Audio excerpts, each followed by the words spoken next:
શું તમારા બાળકોમાં ગોઠણના ભાગની અંદર પણ કંઈક ડિફોર્મિટી દેખાઈ રહી છે? એમાં બે પ્રકારની મેઇન જોવા મળે.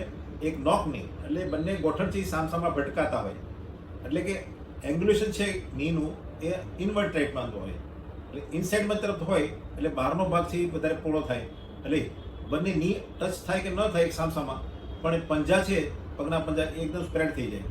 આને કહેવાય છે જેન્યુ વાલ્ગમ ડિફોર્મિટી. બીજું જેન્યુ વારસ ડિફોર્મિટી, જે અર્લી એજમાં એટલે કે બર્થ પછી તરત ઘણીવાર જોવા મળતું છે, because of positional in warm. તો એ વખતે બંને પગ છે બહારના ભાગ તરફ એંગ્યુલેશન હોય, અને વચ્ચેનો ભાગ છે એ ની બે છે અલગ હોય, પણ ફૂટ બંને નજીકથી જોવા મળે. આ જે છે એને જેન્યુ વારમ કહેવાય. જેન્યુ વારમ યુઝ્યુઅલી ઉંમર થાય ધીમે ધીમે એ કરેક્ટ થઈ જતું હોય છે.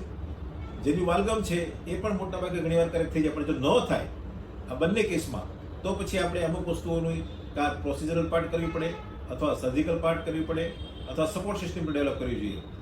એ વખતે ખાસ કરીને વિટામિન ડી ડેફિશિયન્સી જે પીડિયાટ્રિક એજ ગ્રુપમાં હોય, એટલે એ વખતે રિકેટ નામનો રોગ થાય.